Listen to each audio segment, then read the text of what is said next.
सच्चिदानंद रूपाय शिवाय परब्रह्मणे नमः। ब्रह्मेति व्यपदेशस्य विजयं यं प्रचक्षते वेदान्तिनो जगन्मूलं तं नमामि परं शिवम्। ओम पूर्णमद पूर्णमिदं पूर्णात् पूर्णमुदच्यते पूर्णस्य पूर्णमादाय पूर्णमेवावशिष्यते।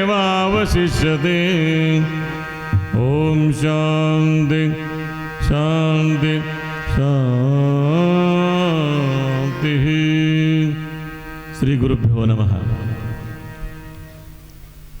जगदादि जगद्गुरु आदि रेणुकादि पंचाचार्य संत शिरोमणी मन्मथ माऊली बसवादी प्रमथ सद्गुरु शंभुलिंग स्वामी समाधीस भक्तिपूर्वक स्मरण करून पाटोदा येथे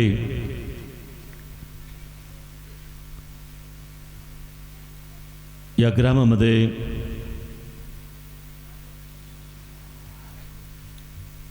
शिवदीक्षा संस्कार अय्याचार संस्कार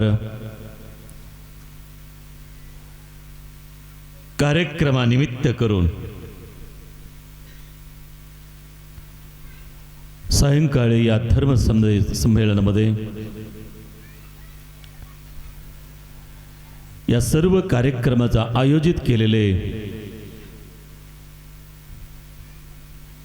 पाटोदाचे आमच्या परमशिष्य अनंतमूर्ती आणि त्यांचे सहपाठी सर्व गावातील सद्भक्तवृंद या कार्यक्रमामध्ये उद्या होणारे दीक्षा संस्कार तत्पूर्वी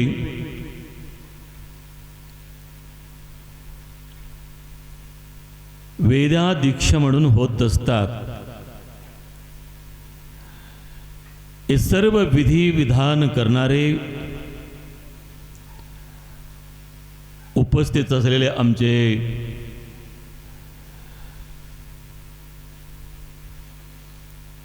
नागेश्वर मूर्ती श्रीमान ओंकार स्वामी काळेगावकर, महेश्वर मूर्ती शिवानंद स्वामी आणि तेरखाड्याचे आमचे नागनाथ स्वामी, ओंकार स्वामी आणि अत्यंत सुंदर रीतीने सुश्राव्य आज सायंकाळी कीर्तनामध्ये गायन करणारे विजय कुमार चौरे आणि अत्यंत लहानपणापासून आम्ही बघत असतो सुंदर रीतीने मृदंग आणि आमचे साताळचे स्वामी उपस्थित आज अंबाजोगाईचे दररोज शुद्धी समाचार कळवणारे आमचे नागेश आवताडे, सुरुवातीला आमचे अत्यंत सुंदर रीतीने थोडक्यात मनोगत व्यक्त केलेले आमचे देशमुख साहेब आणि तसेच कीर्तनकार आमचा महानंदताई हरंगुळे, आणखीन एक ताईने अत्यंत चांगल्या रीतीने त्यांचे मनोगत व्यक्त केले गावातील कापशीताई आणि परगावून आलेले अंबाजोगाईचे महिला मंडळ असेल, महिला मंडळ जोडजवळचे महिला मंडळ आलेलं आहे। आणखीन कुठून खानापूर, बौठाणा, कुंभेफळ, जोडजवळा हे सर्व आलेले महिला मंडळ आणि गावातील तमाम सर्व सद्भक्तवृंद सर्व अंतरा आत्ममध्ये प्रज्वलित ज्योती स्वरूपी परमात्मा शरणो शरणार्थी।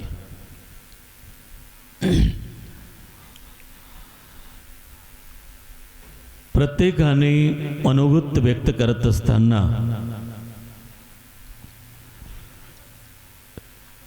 शिवदीक्षा संस्कार या कार्यक्रमात एक आमचा आनंद मूर्तीचं निमित्त होतं. सगळ्यांनी एकत्र यावं आणि हा धर्म संदेश आपण सर्वांना मिळावं. गुरुवर्यांची आशीर्वचनातून आणि दीक्षा संस्कार झाल्यानंतर काही न काही या धर्म सुधारित होत असतात. म्हणून याच्यापूर्वी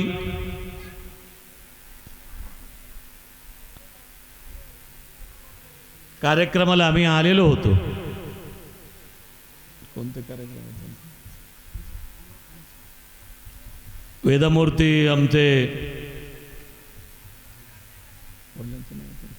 प्रभुलिंग स्वामींचे अमृत महोत्सवाचा कार्यक्रम अत्यंत भव्य दिव्य कार्यक्रम इथं संपन्न झाले होते. आणि त्यावेळेला आगळंवेगळं कार्यक्रम झालेलं होतं त्यावेळेला. आणि त्याच्यानंतर पुन्हा हा पाटोदा गावामध्ये आता परत आलो. आणि आम्ही यायच्या अगोदर अंबाजोगाईला मेघराजांचे त्यांच्याही वर्ष प्रारंभ झाला. आणि अनंतमूर्तीला म्हणलो इथं काही नाही महाराज, तुम्ही येऊ शकतात. तितक्याच मुंबईहून आलेले आमचे PSI साहेब त्यांनी आले होते. येऊन थोडे बसा जाऊत म्हणून म्हणले. नंतर पुन्हा इथं पाऊस प्रारंभ झालेला आहे म्हणून ऐकलो. आम्हाला थोडे तिथंच थांबा, तिथून पुन्हा नंतर निघा. कारण हे इकडून जर बघितल्यानंतर आमचे जन्म झालेला आहे वृष्टीसूत्रातून. आणि इथं आम्ही आलो अंबाजोगाईला वीर गोत्रामध्ये. कारण असं आहे जे काही पावसाचं काळ आहे आणि आम्ही अगोदरच विचार केलो होतो हे पाऊस काळ आहे. आनंद स्वामींना आम्ही विचार केलो दरवर्षीसारखं याही वर्षही सुद्धा पुढं जातात काही आम्हाला वाटलेला होता. परंतु यावर्षी मृगा नक्षत्रपेक्षाही अगोदरच त्यांनी सुरुवात झालेले होते आणि संपूर्ण सुख काळ आहे म्हणून आम्हाला सूचना मिळालं.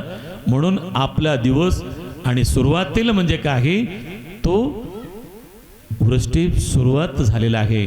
काही हरकत नाही, ती कधीही केड होणारच नाही. ज्या घरचा मुलं कितीही वेळ जेवलं तरीही सुद्धा आनंद वाटतात. जसे पाऊस किती वेळ आला तरी सुद्धा हे आनंदी आनंद असतात. म्हणून आपण सर्वांच्या चेहऱ्यावर आनंद आहे. या संध्याकाळी आपण अत्यंत चांगल्या रीतीनं या परिसरामध्ये आम्ही उपस्थित आहोत. कारण आपल्याला एक संदेश काय मिळणार आहे म्हणून तुम्ही वाट पाहत असतात. कारण आपल्याला प्रभू स्वामीचा एक संकल्प असा होता. बरेच वर्षापासून इथं दीक्षाविधी कार्यक्रम झालेला नाहीये. पूर्वीच्या आमच्या कुंभेफळमध्ये केदार जगद्गुरू होऊन गेलेल्या आमच्या पीठावर सिद्धेश्वरलिंग जगद्गुरूंनी त्यावेळेला त्यांनी इथं आलेले होते आणि दीक्षाविधी ही सुद्धा त्यांनी दिलेलं होते. त्याच्यानंतर पुन्हा कमीत कमी 27 ते 28 वर्ष झाला आपलाही पट्टाभिषेक होऊन. त्याच्यानंतर पुन्हा आम्ही मठामध्येच दीक्षाविधी करत होतो. कारण पहिला पूर्वी काळामध्ये गुरुने ज्या वेळेला शिष्यांच्या घरी जात होते, आत्ताही सुद्धा तुम्ही जंगमाचा हा विचार जर पाहिलं, ज्या वेळेला ज्या गावामध्ये जंगम आहे त्यांनी प्रातःकाळी उठून पायाला जंग बांधून त्यांनी प्रातःकाळामध्ये त्यांनी भस्म धारण करून त्यांनी जोळी धरून त्यांनी प्रत्येक घरोघरी जातात. भिक्षा मागायला गेल्यानंतर त्यांचा उद्देश एवढंच होता, ज्या घरामध्ये दररोज सकाळी प्रातःकाळी उठतात का नाही आणि उठल्यानंतर त्यांनी स्नान विधी करतात का नाही, लिंग पूजा करतात का नाही, कपाळावर भस्म धारण करतात का नाही, त्यांच्या दैनंदिन व्यवहार कसे आहे म्हणून बघण्यासाठीही होतात आणि त्यांच्या भिक्षाही मागून घेतात. म्हणून तो एक रीतरिवाज पूर्वीपासून आहे.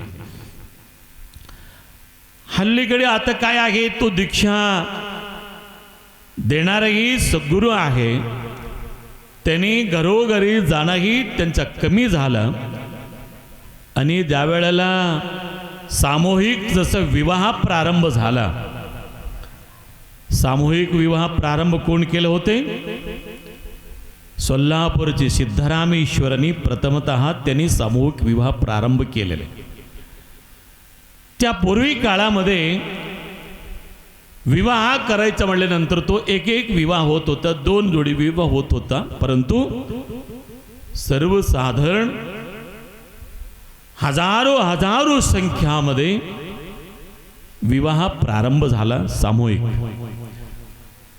कारण एवढंसाठी आहे, सामूहिक विवाह व्हायचं म्हणजे सर्वांची आर्थिक परिस्थिती कमी असतात, सगळ्यांनाही एवढे रीतीनं धुंद वेच्चा आणि खर्च करायचा नाहीये आणि एकच मंडपामध्ये सगळ्यांचाही खर्च कमी वाचून जातात म्हणून, आणि सगळेही एकत्र येतात म्हणूनच काय आहे, तो सर्व सामूहिक विवाह प्रारंभ केलेला होता.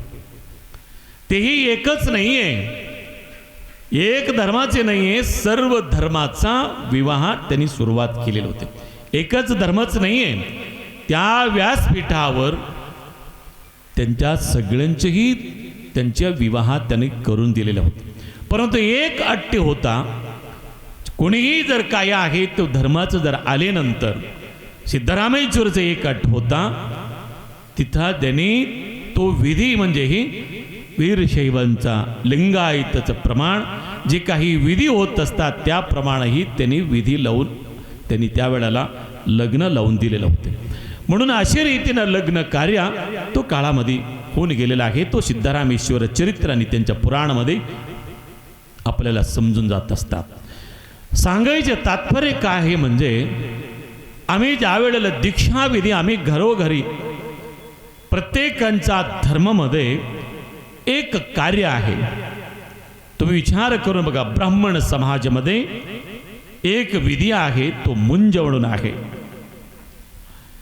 आणि दुसऱ्या धर्मामध्ये जर पाहिलं, त्यांच्याही धर्मामध्ये अनेक आपलं वारकरी संप्रदायामध्ये जर पाहिलं, त्यांनाही सुद्धा दीक्षा संस्कारही आहे.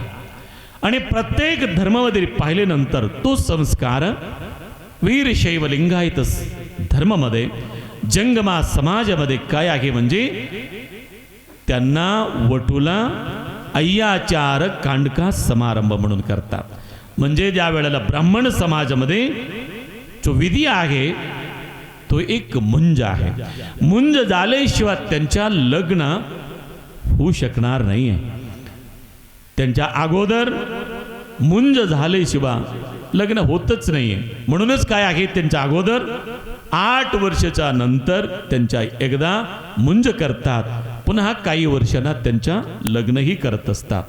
म्हणून वीरशैव धर्मामध्ये आणि जंगम समाजामध्ये, तो जंगम धर्मामध्ये काय आहे म्हणजे, अगोदर त्यांच्या दीक्षाविधी आणि त्यांच्या अय्याचार कांडका करत असतात. अय्याचारी केव्हा करायला पाहिजे म्हणजे, दीक्षा केव्हा घ्यायला पाहिजे म्हणजे 8 वर्षामध्ये. 8 वर्ष झाला त्यांना दीक्षा गुरुकडे जाऊन आणि त्यांच्या आई वडिलांनी दीक्षा द्यायला सुरुवात करायला पाहिजे. आणि त्याच्या अगोदर एक संस्कार होत असतात. वीरशैव धर्मामध्ये 16 संस्कार आहेत. किती आहे? तो 16 संस्कारामध्ये एक संस्कार अशी आहे, गर्भ संस्कार. गर्भसंस्कार म्हणजे काय आहे, म्हणजे त्यांनी पूर्व अगोदर काळामध्ये त्यांनी काय करत होते, गुरुने त्यांच्या श्रीमंत कार्य म्हणून करत होते. तिसरा, चौथा, पाचवा आणि सातवा मध्येही सुद्धा त्यांचं श्रीमंत कार्य म्हणून करतात, चोळी भरतात आणि त्या वेळेलाही सुद्धा गुरुकडे जाऊन त्यांच्या श्रीफळाचा आशीर्वाद घेऊन त्यांच्या वटीत घालत होते. आणि पुन्हा नंतर काय करतात म्हणजे तो 8 महिने लागलं, तो गर्भवतीला 8वा महिना प्रारंभ झाला आणि गुरुकडे घेऊन जायचं. षोडशोपचार मंत्रांना त्यांना गर्भाला संस्कार करून आणि त्या गर्भालाच लिंग धारण म्हणून करत असतात. गर्भादी लिंग गर्भाची धारण, गर्भादी लिंग गर्भाची धारण, गर्भादी लिंग गर्भाची धारण, गर्भादी लिंग गर्भाची धारण.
सुद्धा सांगितलेलं आहे. गर्भादी लिंग म्हणजे केव्हा बांधलेलं आहे म्हणून तुम्ही सांगितला, ज्या वेळेला त्यांनी गर्भामध्ये त्यांनी अगोदर म्हणजे काही त्यांनी 8व्या महिन्यामध्ये का बांधत असतात, त्यांचे संस्कार का करत असतात. पूर्वा त्यांनी त्यांच्या आई त्यांनी 8व्या वर्षामध्ये त्यांनी दीक्षा घेतलेला होती. त्याच्यानंतर गुरुकृपा झाल्यानंतर पुन्हा 8वा महिना लागला. पुन्हा त्यावेळेमध्ये त्यांना काय आहे संस्कार, त्याने विधी संस्कार होत असतात. कारण हे विधी त्यांना ज्या वेळेला सद्गुरूने त्यांनी 8 महिना लागले म्हणजे काही त्यांचा अंगांग पूर्ण झालेला असतात. त्यांच्या विचार त्यांच्या काय आहे त्या शिशूला बुद्धी विचार आणि त्यांना सर्वही त्यांना काय आहे अंगांग पूर्णत्व झालेलं असतात. म्हणून त्यावेळेला मात्र लिंग धारण करायलाच पाहिजे. कारण हे ते जर केल्यानंतर तो संस्कार बला त्या शिशूवर होत असतात. कारण का होत नाही, व्हायलाच पाहिजे. कारण काय आहे तो शिशू गर्भामध्ये आहे आणि बाह्य रूपाने त्यांना देहाला संस्कार करत असतात. विचार करा, कारण हे संस्कार कशा रीतीने प्रभाव पडतात त्या शिशूवर.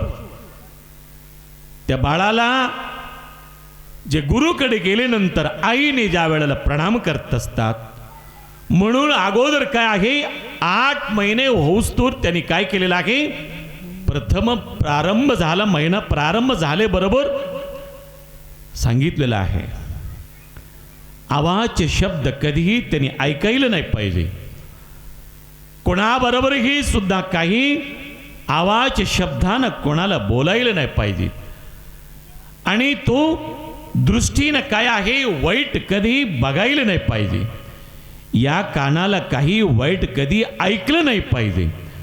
या दृष्टी साधू संतांना पाहावं आणि ते पाहिल्यानंतर काही विचारही का करावं.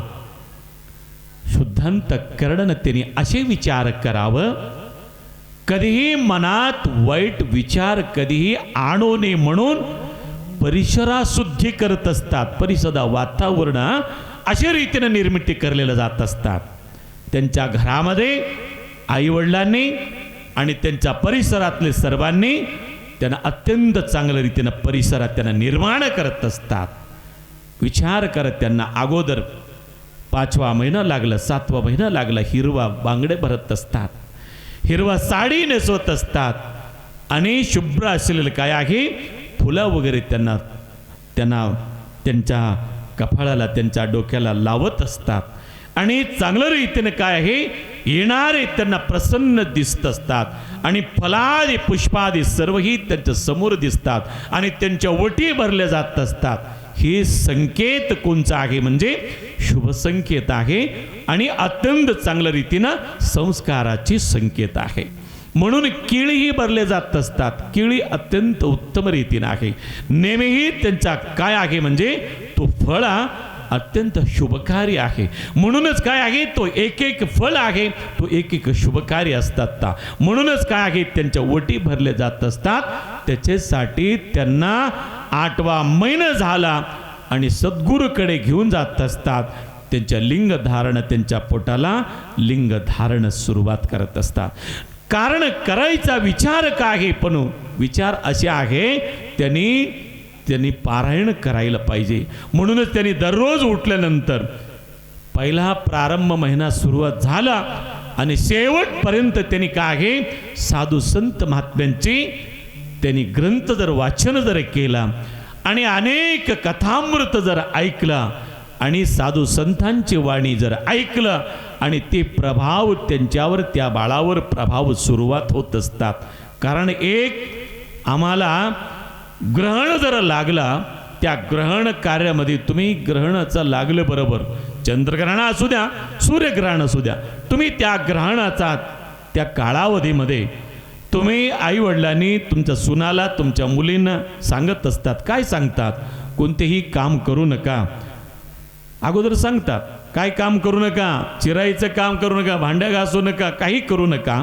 परंतु एक काम करायला तुम्ही अवश्य सांगा झोपून कधी झोपू नका. डोळ्या घालून कधी झोपायचं नाही आहे. मोबाईल बघत बसायचं नाही आहे. आणि एक काम करायला पाहिजे एक पंचाक्षरी जप करावा. एक नाही तरी तुम्ही परमरहस्य पारायण करावा. एक अत्यंत चांगल्या रीतीनं तुम्ही कथा वाचा. एक तुम्ही शिवपाठ करा हरिपाठ करा. तुम्ही एक मात्र निश्चित आहे तो नामचिंतन मात्र तुम्ही कधी विसरायचं नाही. आणि शेवटपर्यंत तुम्ही नामचिंतनमध्ये जर असेल तो नेहमीही तुम्हाला कोणतेही त्या प्रभाव जे झालेला आहे ग्रहणाचा प्रभाव आहे तो खग्रास ग्रहण कुठलेही असू द्या त्या बाळावर कधीही प्रभाव होणार नाहीये.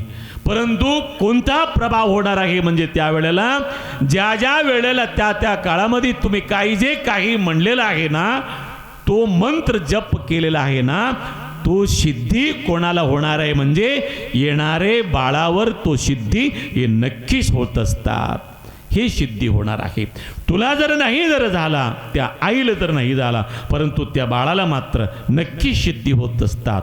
कारण कशा आहे तो एक प्रभाव तुम्ही जर काहीतरी चिरत बसला एक भाजी करायचं जर चिरत बसला काय जेवण करत बसला काहीतरी टी व्ही करत बघत बसला आणि ते काहीतरी वाईट ऐकत जर बसला आणि अजूनही सुद्धा तुम्ही बघा एक मुलांची असे फाटलेलं जातात. तुम्ही बघितलं का नाही. आणि करंगळे असत मुडपलेल्यासारखं कारण ते स्वयंपाक करायला गेलेले होते ते बाई.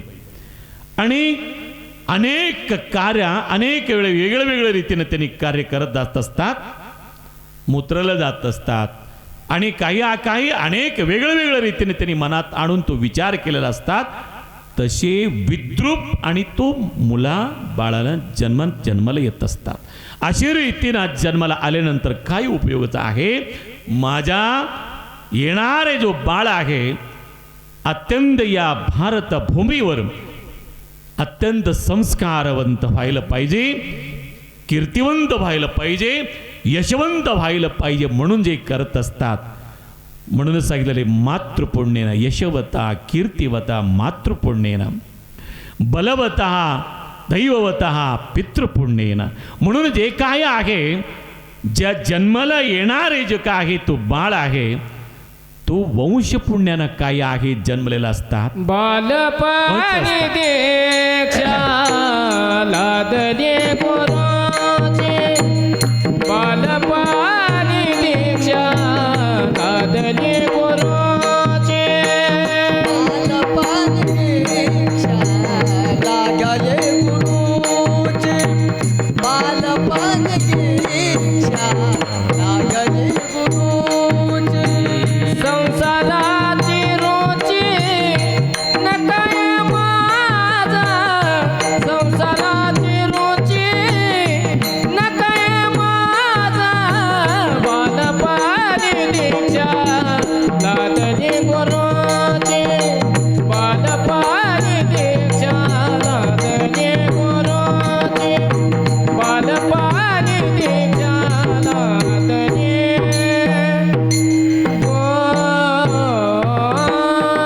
म्हणूनही सांगितलं या अभंगामध्ये सांगतात बालपण ही दीक्षा घ्यायला पाहिजे म्हणून सांगितलं. का म्हणून बाळपणामध्ये? कारण हे जे काय आहे बाळपणामध्ये काय एक लहान मुलांच्या बुद्धी विचार कसे असतात. एक चिखलामध्ये बांधलेलं तेव्हाच बांधलेला आहे, त्या भिंतीमध्ये जर एक खडा जर आम्ही मारला तो भिंत चिटकून बसत असतात. म्हणून बाळपणाचा दीक्षा अशी असतात, त्या बाळाला दुसरं काही व्यवहार उद्योग काही माहिती नसतात. म्हणूनच काय आहे म्हणजे तो दीक्षा संस्कार त्या त्या काळामध्ये जे काही व्हायला पाहिजे तो होणार, म्हणजे जर झाल्यानंतर तो अत्यंत उत्तम रीतीने असतात. म्हणून काय आहे त्या काळामध्ये काही दीक्षा झाला, 8वा महिना सुरुवात झाली आहे, तो सद्गुरूने त्यांना दीक्षा देत असतात, शरीर शुद्धीकरण करत असतात. परंतु दीक्षा दीयते च शिवज्ञानम क्षीयते च पाशबंधनम. म्हणूनच सांगितलेलं आहे दीक्षाचा 2 शब्दाचे अर्थ असे आहे. दीक्षा म्हणजे काय आहे? दीक्षा म्हणजे पाशबंधना आणि ते आहे आणि बंधना मोक्ष करणारे म्हणजे प्राप्त करणारे म्हणजे कोणता आहे तो दीक्षा विधी का आहे म्हणून सांगितलेला आहे. अंधकाराकडून प्रकाशकडे न्यायचा, असतो मा सद्गमया तमसो मा ज्योतिर्गमया मृत्योर्मा अमृतंगमया. असत्याकडून सत्यकडे जावं, अंधारातून तू काय आहे तू प्रकाशकडे जावं आणि तू अमृतकडून आणि मृत्यूकडून न जाता अमृतकडे जावं म्हणून सांगितलेलं आहे. म्हणूनच सांगायचं तात्पर्य म्हणजे काय आहे, इथं आम्ही तू दीक्षा विधीचा विचार आम्ही घेता येत असतात. आणि एक दीक्षा अशी आहे, कोणता दीक्षा आहे सुरुवातीला? दीक्षा म्हणजे एक प्रकारची दीक्षा नाही आहे, तो 3 प्रकारची दीक्षा विधी आहे. कोणता? वेदा दीक्षा आहे, क्रिया दीक्षा आहे आणि मंत्र दीक्षा आहे. आणि 3 प्रकारची दीक्षा मिळाल्यानंतर तो धन्यच धन्य आहे. एक दीक्षा मिळत नव्हता आणि 3ही दीक्षा एकच वेळेला मिळतात म्हणजे काय, अजून काय पाहिजे? क्रिया दीक्षा, वेदा दीक्षा आणि मंत्र दीक्षा, हे 3ही दीक्षा ज्या वेळेला त्यांना दिला आणि ते मात्र काय आहे, त्यांनी आणव मला, माया मला, कार्मिक मला, हे 3 जन्मापासून 3 मळ मात्र त्यानं मला लागलेलं असतात. या 3ही मलातून त्यांनी मुक्त व्हायला पाहिजे. तो कसे मुक्त होत असतात? प्रत्येक व्यक्तीला जन्मापासून 3 मला आहेत, आणव मला, माया मला आणि कार्मिक मला. हे काय आहे म्हणजे तुम्हाला सांगतो, ही कशी कशी निर्मिती होत असतात. आणवा म्हणजे काय आहे, वंशापासून आलेला आहे. पूर्वीपासून जे काय आहे मला लागलेलं असतात म्हणून तो आणवा. माया आमळ म्हणजे ज्या वेळेला त्यांनी जन्मल्यानंतर काही दिवसानंतर त्यांनी व्यवहार प्रारंभ झाला, त्यांचा बुद्धी विचार वाढत गेला आणि समाजमध्ये त्यांनी तल्लीन झाला आणि त्यांच्या सर्व व्यवहार कसे प्रारंभ होत असतात आणि त्यांच्या माया मोहा ममकारामध्ये त्यांनी तल्लीन झाला, ते माया मला. आणि याच्यातून त्यांनी पुढे जे आहे आणव मला माया मला कार्मिक मला जे आहे त्याच्या कर्मापासून बनले जात असतात. त्यांची कर्म करत असतात. तो कर्मा एक नाही आहे, तो दोन कर्म आहे. विचार करून जर पाहिला, एक कर्म आहे दुरित कर्मा, एक सत्कर्मा. कर्मामध्ये दोन आहे, तो एक आहे सत्कर्मा आणि दुरित कर्मा. म्हणूनच सांगितलेलं आहे दुरित कर्मा कधीही करू नका, सत्कर्म मात्र कधीही विसरू नका. म्हणूनच आम्ही काय केलेलं आहे म्हणजे हे सत्कर्मा, हे सत्क्रिया सत्कर्म करण्यासाठीच आम्ही काय केलेलं आहे, ही दीक्षाविधी आहे, हे संस्कार आहे. प्रत्येक माणसाला संस्काराचा अत्यंत गरज आहे. संस्कार म्हणजे काय, एक कुठं तरी पडलेलं, एक मोठी जंगलामध्ये पडलेला आहे, एक डोंगरात पडलेलं दगड आहे. एवढी मोठी दगड पडलेला एक चांगल्या रीतीने शिल्पकार पाहिला, हे बघावं, हे काही ना काही या मूर्तीमध्ये आम्ही एक दगडामध्ये हे शिल्पात काहीतरी करावं म्हणून त्यांनी काय केला, त्यांच्या जवळ असलेला हातोडी घेऊन फोडायला गेला.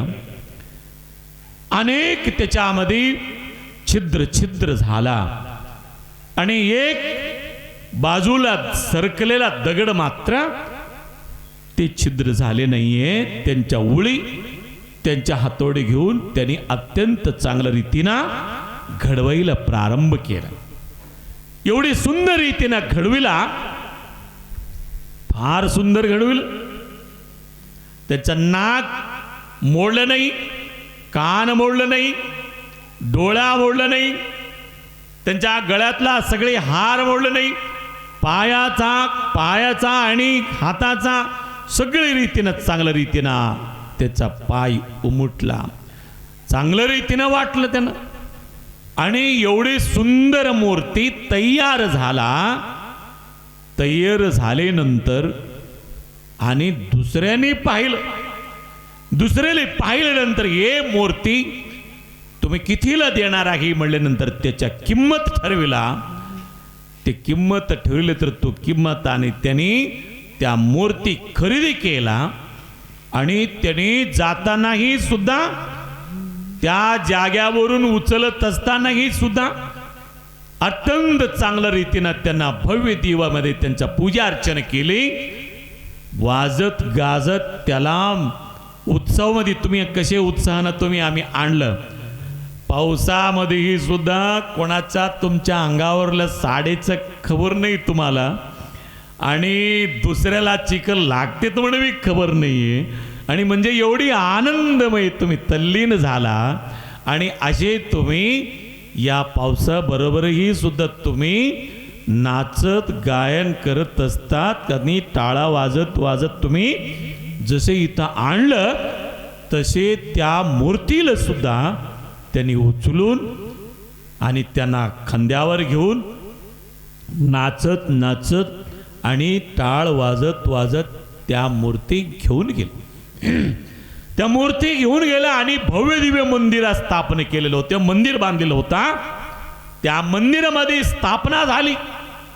गुरुवर्याकडून संत महात्म्याकडून कानामध्ये मंत्र पठण झाला.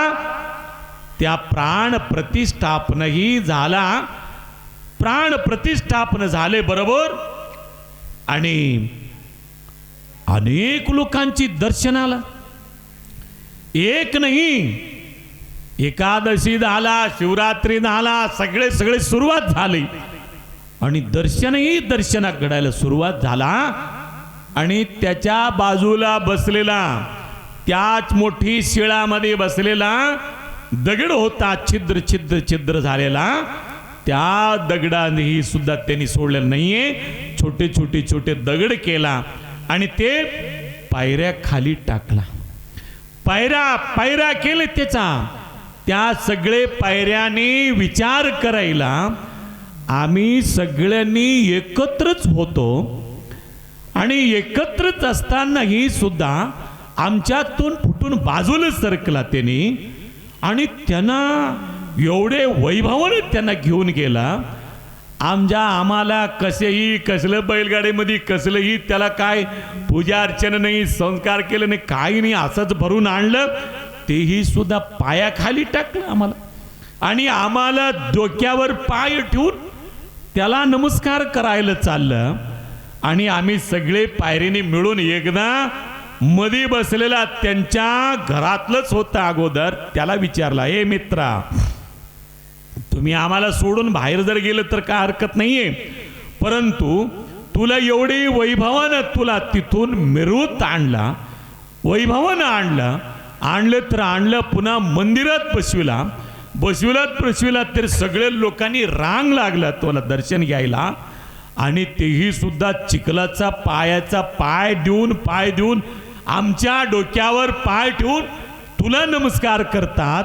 हे काय भानगड आहे म्हणून ज्या वेळेला विचारला, आतमध्ये बसलेला मूर्ती त्या पायऱ्याला सांगू लागला, अगोदर काय आहे, तुम्ही सगळे मिळून आम्ही एक होता, त्या वेळेला तुम्ही बाजूला सरकला फुटून, तुम्ही काय कितीही करायला गेले तर तुम्ही काही झालेलं नाहीये.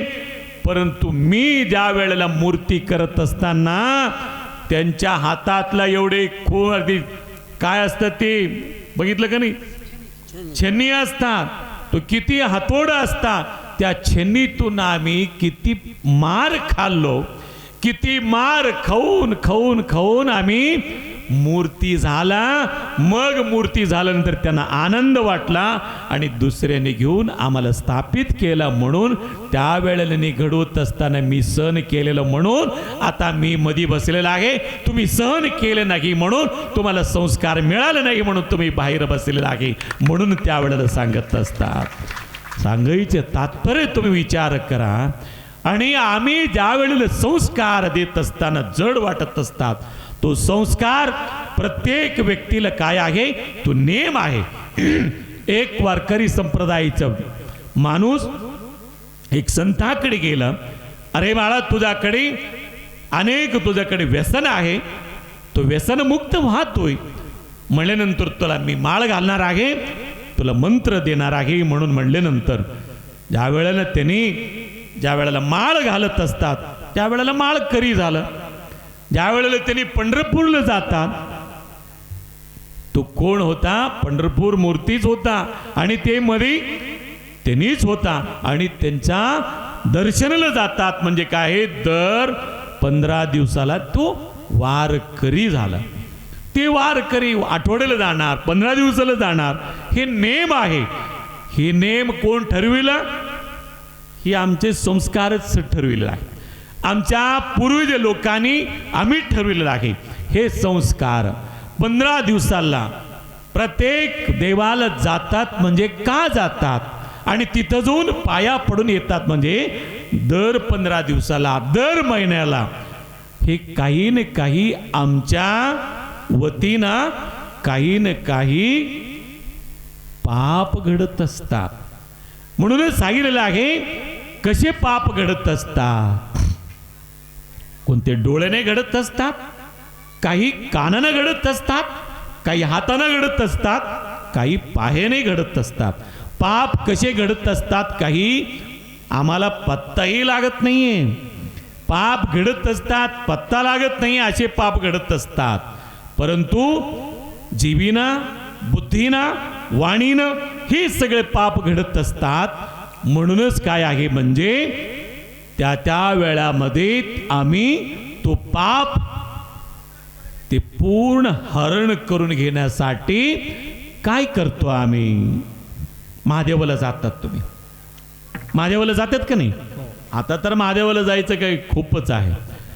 महादेवाला 5-5 वार करणारे वेगळे आहे, महिनेवार करणारे वेगळं आहे. आणि त्याला 5 वार सोमवार करणार काय म्हणतात त्याला?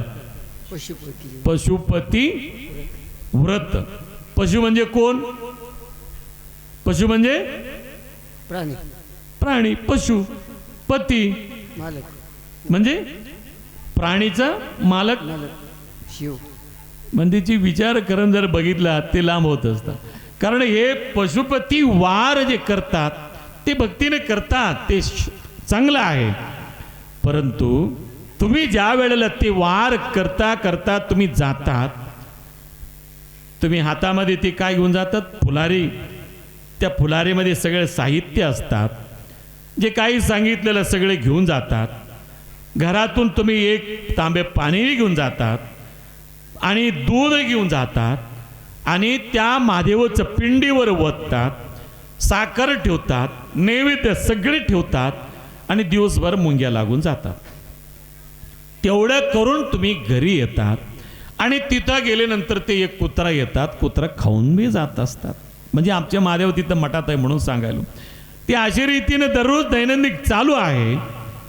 कारण हे जे कार्य करतात आम्ही करू लागलेलं आहे. परंतु त्यावेळेला तुम्ही पूजा अर्चना झाला, तुम्ही तुमच्या जवळ घेतलेला एक बेल तुम्ही तिथं वाहत असतात. काय व्हायला? तुम्ही बेल वाहतात. बेल वाहत असताना तुम्ही एक मंत्र म्हणतात. काय मंत्र म्हणतात? त्रिदलम त्रिगुणाकारम त्रिनेत्रंच त्रियायुधम त्रिजन्म पाप संहारम एक बिल्व शिवार्पणमस्तु. त्याच्यात काय अर्थ आहे तुम्हाला माहिती आहे? त्रिदलम म्हणजे 3 गुणाचे, 3 आकाराचे, त्याच्या सत्व गुणा म्हणजे काय आहे? ब्रह्मा विष्णू महेशा 3 आहे गुणा. आणि तो असलेला एक बेल पाना देवा तुला मी वाहतो, मला 3 जन्माची पाप हरण मला करा. किती जन्माचा? 3 जन्माचा मागितलं बघा ये बाईने. किती? 3 जन्माचा. कारण कशासाठी मागितलं? एक बेल वाहिलं म्हणून. मग ते बेल आणले कुठून? कोणाचं? शेतातून. ते कुठून? तर मठातून. आणि ते कधीतरी त्याला त्या बाईने त्याला लावले का? नाही लावलं, हरकत नाही. कधीतरी जाऊन उन्हाळ्यामध्ये त्याला घागरवर पाणी ओतलं का? ते बी नाही. आणि ते स्वतःचा आहे का जाग्यामध्ये? ते नाही, दुसऱ्या जागातलं. सकाळी पहाटे फिरायला म्हणून उठायचा, कंपाऊंड वालून बाहेर आलेला ते फुला तोडायचा आणि भरून आणायचा. ते मंत्र म्हणत म्हणत देवाला व्हायचं. ते बहिणी तुम्हाला वाहत असतात. ते बाई घरचे बहिणी तुम्हाला वाहत असतात. काय म्हणून? तुम्हालाच माहिती कसं होता. अशा रीतीनं शिवे देतात. काय सकाळी उठून काय धंदा आहे की नाही? काही पहाटे उठून आलीत, मी किती लवकर उठून काढावं म्हणाले, तितक्याच लवकर माझ्या अगोदर घेऊन गेले. त्यांचा हात काहीतरी म्हणतात. अशी रीतीनं म्हणून म्हणून शाप तिकडे देत असतात. आम्ही देवाला ओम नमः शिवाय, ओम नमः शिवाय म्हणून आम्ही वाहत असतो. ही कुठली आहे का काहीतरी? मग याच्यापेक्षा काय पाहिजे म्हणून सांगितलं? हे कर्म झाला, हे क्रिया झाला. हे तुम्ही करत असताना हे सुद्धा चूक घडत असतात, पाप घडत असतात. म्हणजे हेच आहे. आम्हाला वाटत असतात चांगलं आहे, चांगलं आहे म्हणून. काय घडलेलं आहे म्हणजे म्हणूनच सांगितलेलं आहे, नाद प्रिय नु अल्ला, वेद प्रिय नु अल्ला, भक्ती प्रिय नमा कूडल संगम देवा. म्हणून सांगितले महात्मा बसवेश्वरने काय सांगितलेलं? वेद व नोदित ब्राह्मणा शिरच्छेद झाला. कुणाचा? ब्रह्माचा शिरच्छेद झाला. म्हणूनच सांगितलेलं आहे वेद पठण गेला त्यांचा ब्रह्मच्छेदा ब्रह्मा त्यांचा. म्हणून नादवा माडिद रावणंगे अरे आविष्यवाಯಿತು. नाद करत होते रावण.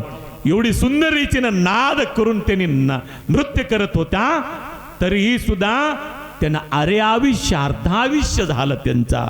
कारण हे सांगितलेलं आहे वेद प्रिय नाही. आणि आपला कोणता प्रिय आहे म्हणजे देव. आमच्या भोळा शंकर म्हणजे भक्ती प्रिय नम कोडल संगम देवा. भक्तीच प्रिय आहे, दुसरं काही नाहीये. तो भक्ती आपल्याला अचल भक्ती पाहिजे. म्हणून तो भक्तीचा विचार तुम्हाला सांगायचं तात्पर्य काय आहे. विचार इथं आहे तो क्रिया, तो ज्ञान आणि व्यचाचार आणि विचार जर पाहिलं तो पहिलीकडे आहेत, फार लांब आहे.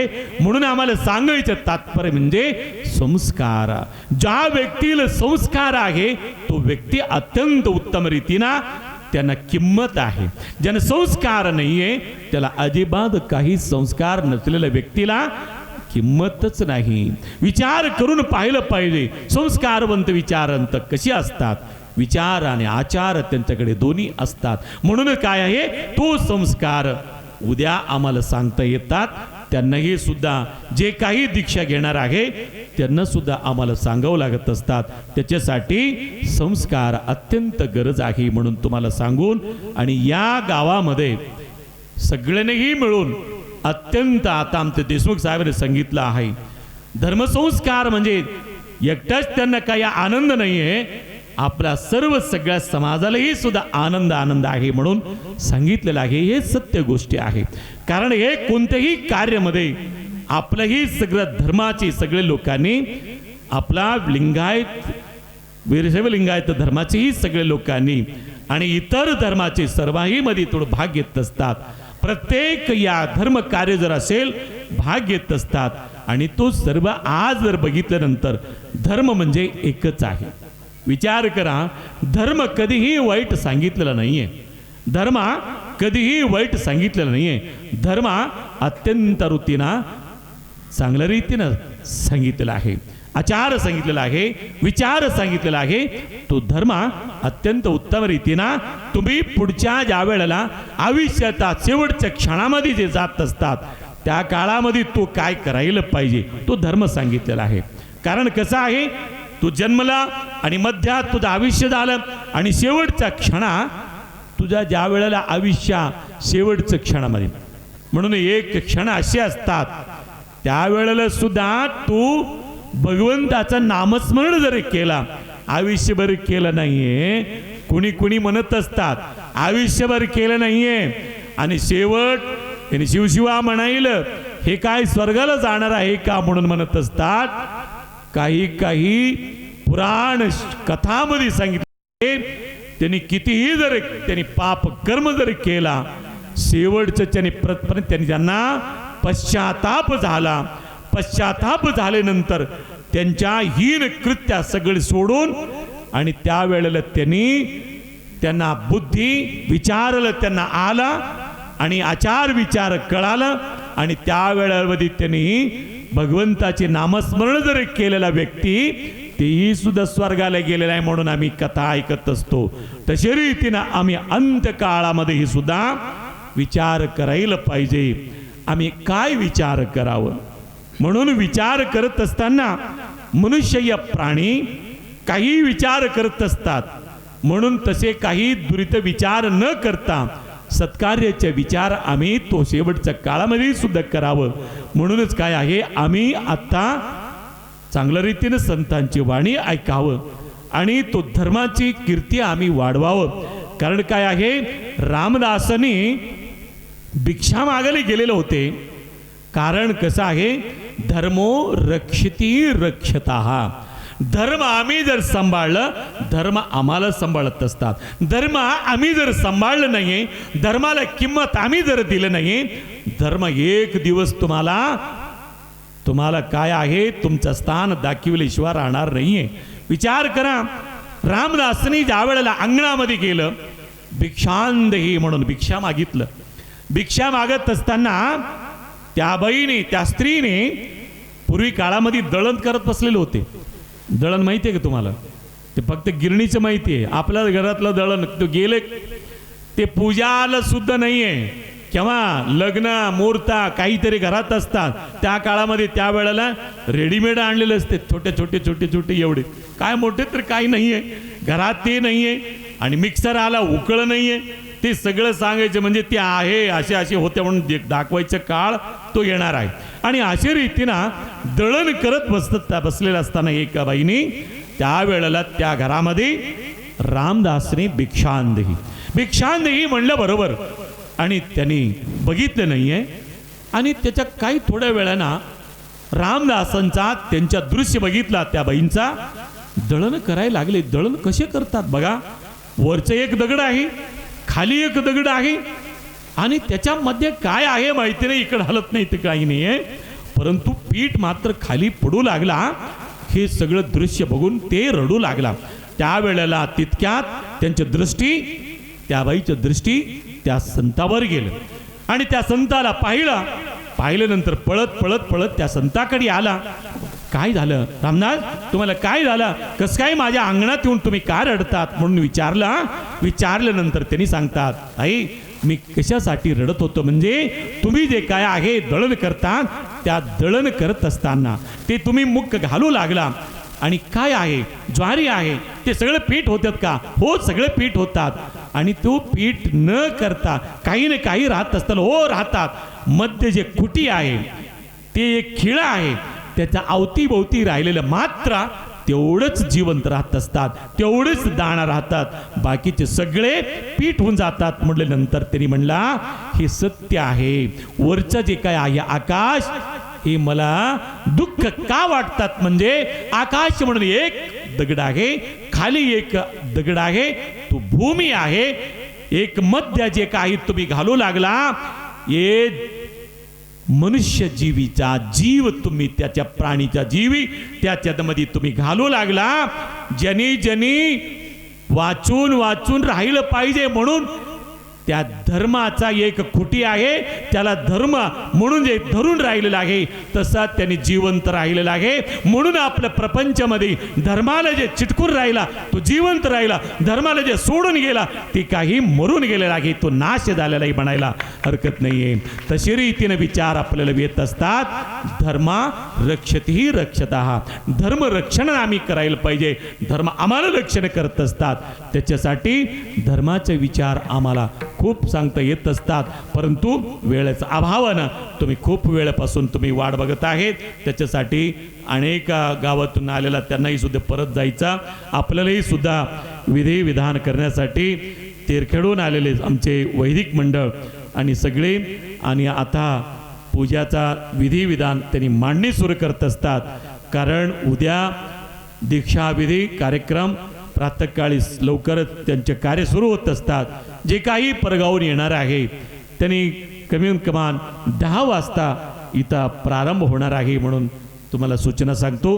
त्याच्यासाठी तुम्ही सगळ्यांनी दीक्षा घेण्यासाठी एक पंचा आणि अंगावर पांढरं वस्त्र असू दुसरा वस्त्र असू द्या, परंतु लुंगी घालून येणं आणि तो उत्तम आहे. सगळ्यांनी एक वस्त्रामध्ये दिसायला पाहिजे आणि उपयोग नाही. आणि ते काय पंचा सुद्धा खरेदी करून आणायचं का, आता आहे ते आता पंचा सुद्धा. आणि ज्यांचा मुंडन झाले नाही त्यांचे मुंडन करण्यासाठी तर सकाळी मुंडन करून घ्यावं. कारण एवढं म्हणले की एकमेकाचं तोंड बघायला सुरुवात झाली. आता काय खरं नाही माझ्या नवऱ्याचं, आता काय दीक्षा घेतात की नाही की सुरुवात झाली तुमचा. कारण मुंडन करायला पाहिजे का. आणि इथं करत नाही, मला सांगा इथं तुम्ही करत नाही, परंतु कुठं तरी जाऊन करून येतात. कुठं जातात, बालाजीला गेलं तिथं केस देऊनच येतात. तुम्ही नाहीये, बायका देते तिकडे. हो माय बरोबर आहे का नाही.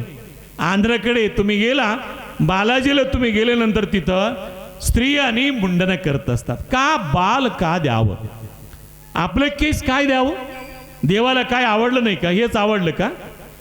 देवाला नैवेद्य आणि पैसा दुसरं काय काय काय काय सोना चांदी हे सगळे आवडलं, परंतु या माणसाचा केस का आवडलं. म्हणजे स्त्रियांनी केस का देतात म्हणजे बघा, स्त्रियाला आभूषण म्हणजे काय माहिती आहे का तुम्हाला, केसच भूषण आहे त्यांना. ते केस जर गेली मग संपला, ते कोण आहे ओळखू सुद्धा येत नाही. अशा रीतीने होत असतात. म्हणून काय आहे, देवाला देणारे म्हणजे स्त्रीने असे संकल्प करतात, देवा सगळ्यांनी काहीतरी दिलं असेल, परंतु माझ्या सौंदर्य तुला मी दान करतो म्हणून ते केस मुंडन करत असतात. अशी रीतीनं दानत्व दातृत्व आमच्या समाज आपला परंपरामध्ये आहे.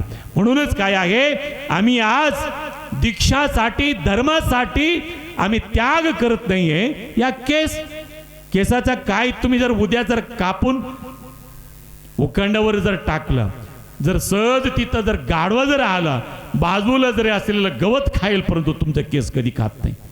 ते काय त्याच्यापेक्षा कमी झालं की ते कनिष्ठ आहे को काय काय उपयोगाला येणार आहे तुम्हाला सांगतो. आणि पुन्हा परत काय येणार नाही का तुम्हाला सांगतो. तुम्ही ज्या वेळेला ते केस काढला, मुंडन केला, बरोबरच तुमच्या काय सुरुवात झाली, तुमच्या येणारे अत्यंत चांगल्या रीतीनं काळ, उत्तम काळ यायला प्रारंभ झाला. तुमच्या अंगावरले असलेले काही मळ, खूप दिवसापासून काय आहे तुम्हाला लागलेला कलंक, ते सगळं निघून जात असतात. आणि तो परत तुम्हाला काय आहे, दुसऱ्या दिवशी तुम्हाला उद्या काय करतात, म्हणजे तुम्हाला 3 प्रकारचे तुम्हाला अभिषेक होत असतात. आणि तो 3 प्रकारची दीक्षा तुम्हाला काय आहे, वनस्पती तुमच्या डोक्यावर पडतात. अर्घ्या, पाद्या, आचमान्या, हे सगळे काय आहे, वनस्पती अनेक आहे, ते सगळं तुमच्या डोक्यावर पडून अभिषेक होत असतात. आणि अभिषेक झाल्यानंतर तुम्ही अत्यंत तुमच्या बुद्धीलाही शांत वाटणार आणि तुम्हालाही सुद्धा तो आनंदही वेगळं वाटणार. आणि तुमच्या कानामध्ये मंत्र पठण होणार.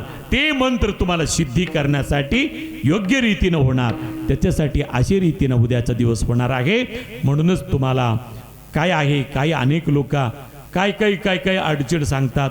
अडचणाला बाजूला त्यांना ठेवावं आणि त्यांना नंतर पुन्हा त्यांना बाजूला त्यांचं एक लाईन वेगळं करावं, अशी रीतीनं पुढं बसवावं, त्यांना नंतर मागा बसवावा, अशी रीतीनं तुम्हाला सूचना सांगून आणि या तुम्ही आलेल्या सर्वांना ही सुद्धा आत्तापर्यंत तुम्ही सगळ्यांना ऐकलेलं आहे.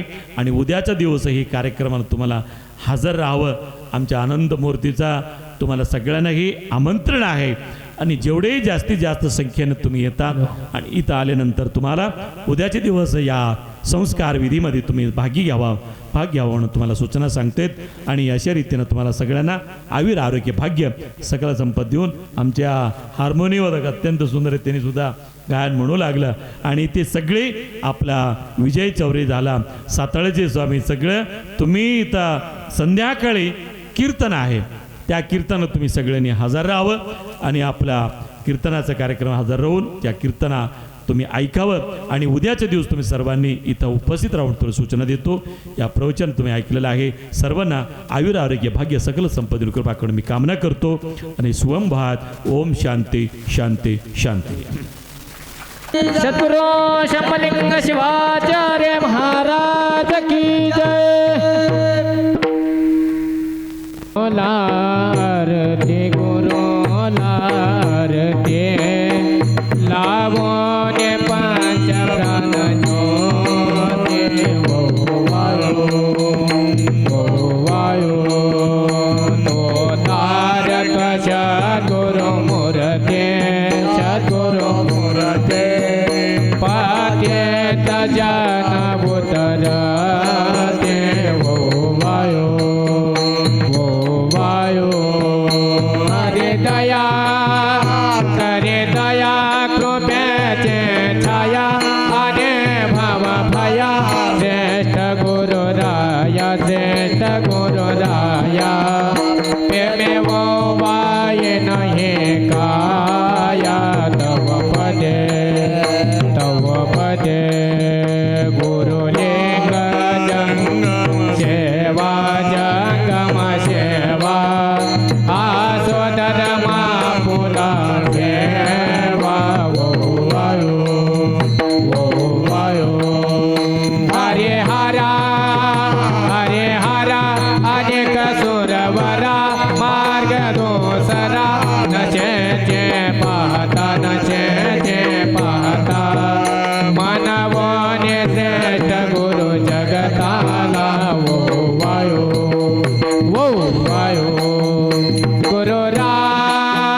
जनकार लादे ममला झालो मे शरणालो मे शरणा मने विश्वनाथ देना ओ वायो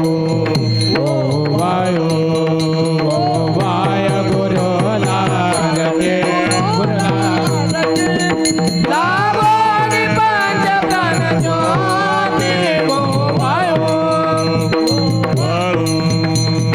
जय जय कर पुर गवरा तारे जय जय कर पुर गवरा हो आत्माया चरते तने करा जय ते रुदमाला हो ये तो ललाटे जय गज धर्म व्याग्राम वरा हो जय जय कर पुर गवरा तारे जय जय कर पुर गवरा हो सिंहासने महाराज विराजिता भाग्य बसे सुंदरा हो भक्त दया कर वंद्य तो नीला धन्य तो नीलावतारा हो जय जय कर पुर गवरा तारे जय जय कर पुर गवरा हो जय मंदा विना जालो पदे पार करे संसारा हो काशी सुदात्मजे सांगत से जे चरणे मद तारा हो जय जय कर पुर गवरा तारे जय जय कर पुर गवरा हो जय जय कर पुर गवरा तारे जय जय कर पुर गौरम कथावतारम सुंदरसारम भुजंगहारम सदावतंग विचार विद्य भगवत भवानी जतनम नीलकांतम परमशांतम राजनित्य ज्योतिर्लिंगम नमामि हर ओम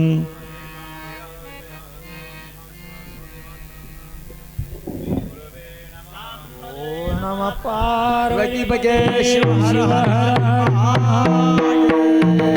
श्रीमद्गुरु पंचाचार्य महाराज की जय संत शिरोमणि मनमत स्वामी महाराज की जय सद्गुरु शंभुलिंग शिवाचार्य महाराज की जय पार्वती पदे शिवा हर हर महादेव हर हर हर हर वंदे भारत माता की